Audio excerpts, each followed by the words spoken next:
Hi everyone, it's Agatha from Simply Grow. I can hear some noises here, I think it's the neighbours.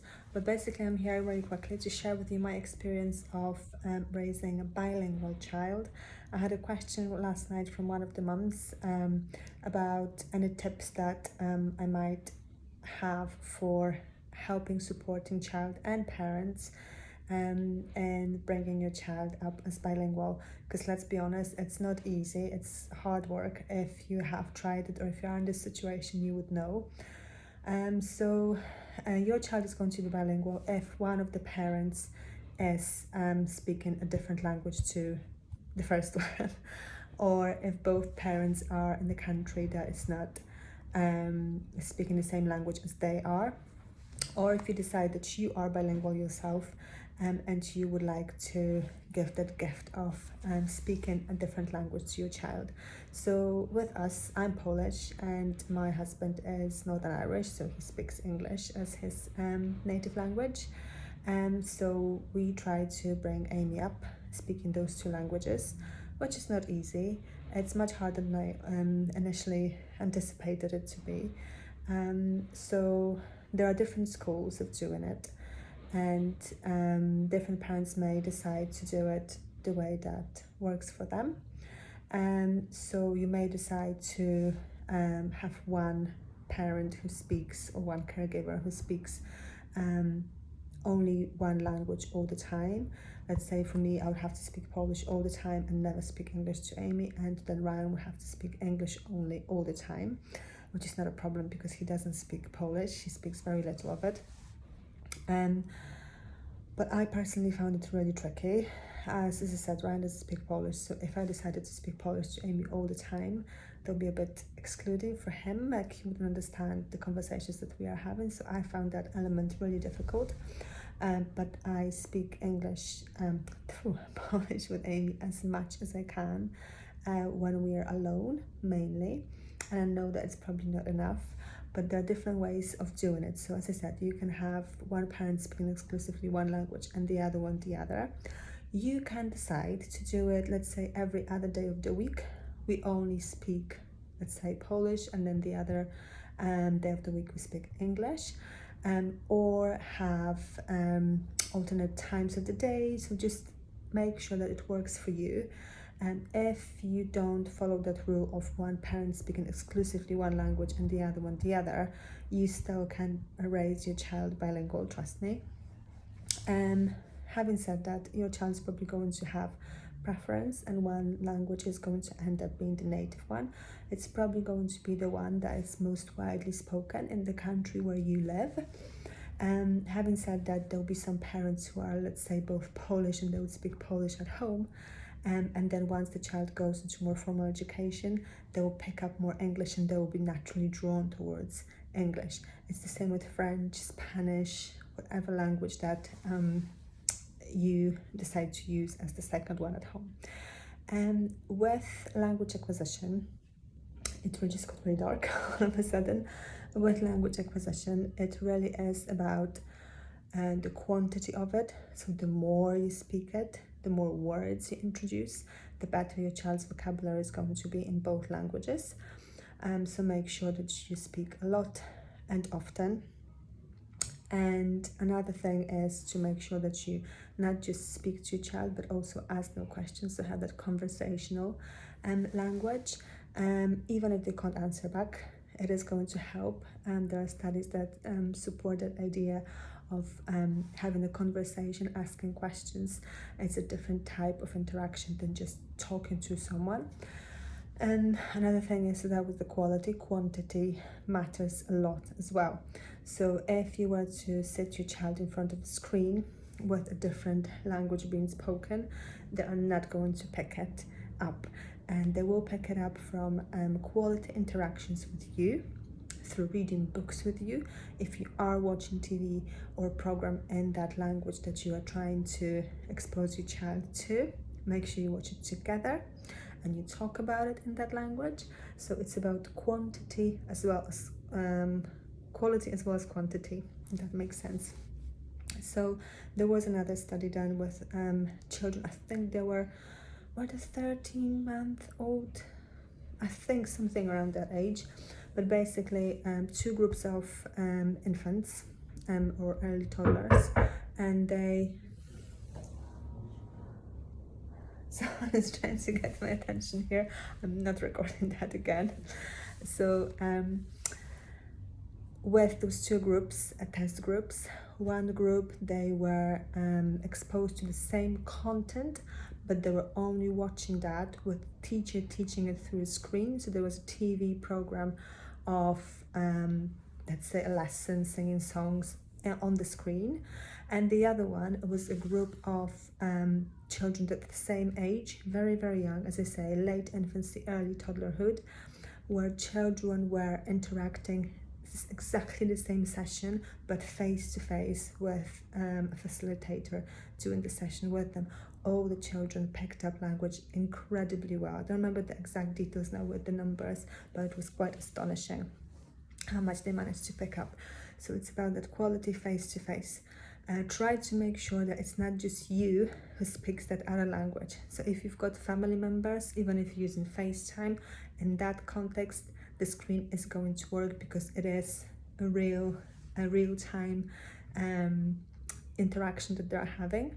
So use the screen for FaceTime, absolutely. If you've got other family members who can expose your child to more of that language, fabulous. If there is a cartoon that your child particularly likes, let's say with Amy, she loves Paw Patrol, so she was watching Paw Patrol a lot in English, but then the episodes that she knows and she particularly likes, we introduced the same ones in Polish. So she knows the context, but she's now picking up the words from that favorite cartoon. So again, it's about that quality, not just quantity. And because we watch it together, and she can ask me, and she actually is now at that age, she's 4, and she understands that there are two languages. She knows that there's Polish, there's English. She knows that mommy speaks both. She knows that daddy speaks English. She knows that her babcia, that's granny in Polish, speaks Polish, but she can't speak English, so she understands that. And she would often ask me, oh mommy, what is that word in Polish? What is that word in English? But her preferred language at the moment is English. I'm kicking myself, but there's only that much you can do, and I find it really difficult because whenever she asks me a question in English, I automatically often reply in English, even though I try really really hard to make sure that I make that conscious effort of speaking Polish to her as much as I can. But when it comes to quality as well, try to introduce as many books in that language you're trying to introduce as the second language, nursery rhymes, songs, as much as everything that you do or the games you play in the native language, the first language, try to make sure to introduce it in the second language as well. I'm trying to quickly think what else. If you do have access to bilingual education, if there is a playgroup or nursery where there is that element of the second language, go for it by all means. And being surrounded by peers is going to be the best thing to learn that language. We are very lucky here in Bangor where we live. There is a Saturday school, Polish Saturday school, and children can start it, I think, when they're 5, so I've got 1 more year, and I'm definitely going to try. Of course, I'm not going to force Amy to do it, but if she is interested, and she actually did ask me about it already, she was interested in her preschool, there'll be other children speaking Polish as well. So she at this stage, she finds it fascinating, the fact that there are 2 languages, and there are so many benefits for introducing second language to your child. Apart from the obvious, they're going to have the skill of speaking another language, and there is also benefits for working memory, for abstract thinking, for problem solving. So again, another fascinating study I read a while ago, when children are from a very young age naturally being exposed to more than 1 language, their brain works differently when it comes to approaching problems and problem solving. So that's absolutely fantastic.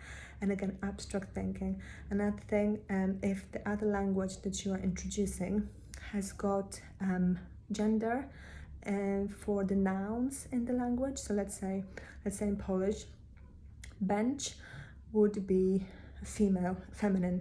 Okay, so the word for bench has got gender, it's feminine, ławka. And let's say table is masculine, stool, just as nobody knows why, but everyone knows that stool, table is masculine. So children who are learning languages with gender, no, French is similar in that way, will understand the difference between he and she much earlier. So different words, different concepts that are more abstract in both languages, those children are going to pick it up much quicker. And children naturally learn the language. So the misconception that if you introduce the second language, it's going to confuse the child or delay speech, completely busted long time ago. You are given a fantastic gift to your child. There might be a little dip when it comes to speech, but another point that the mom who messaged me yesterday made, they introduced, followed my videos for baby sign. You can find them in the highlights, the previous signs that we did, and find the article in our blog, link in bio. But she is looking at it as a way of bridging those two languages. So if there is something that a child maybe wants to say to daddy, but there is a word they don't know, they can sign it. That's a fantastic way of looking at it. So it's like a bridge between two languages, being able to sign it, because that introduces a third language essentially. So very clever clocks growing up. And the benefits are absolutely endless and fantastic. I recommend it even if yourself you don't speak the second language, you can pick it up and start learning with your child. Imagine how incredible that would be if you were both learning that second language at the same time. But think quality, quantity, as many different people speaking that language, as much exposure as possible. Find the method that works for you. So whether it's one person speaking one language and the other, or you speak it every other day, or you speak it as often as you can, make sure it works for you. And make sure it's not too stressful, because if it's becoming too stressful for you and you worry about it too much, you will not persevere with it, and it is harder than you think. As I said, when Ivy speaks English to me, I naturally want to respond in English, but I know I need to bring myself back. Books, TV, if you're watching it together, quality again over just mindless things. But again, songs, nursery rhymes. So try to think outside the box and think what else you can do. And try to, the internet is a fantastic source of information, and there are so many fantastic books to help you bring your children bilingual. There's a dog barking now as well. What else? And neighbors. So try to educate yourself, definitely. But if you find a book, don't worry about following it to the letter. Make sure that it works for you and for your family and for your context, for your child. Find things that your child is interested in and explore those things in the language that you want them to pick up as the second language. And I think that's more or less it. As I said, Amy at the moment, she speaks mainly English. That's another thing. And notice how your child plays. When they play, they're, when they're a little bit older, for the imaginative play, for the little little singing to themselves, what language they choose, and that's probably going to give you an indication of which language is going to be their first language. But that may change, as I said, because if your child is speaking only one language at home when they're little, but then they go into formal education and being surrounded by the other language, it may change. But yeah, good luck.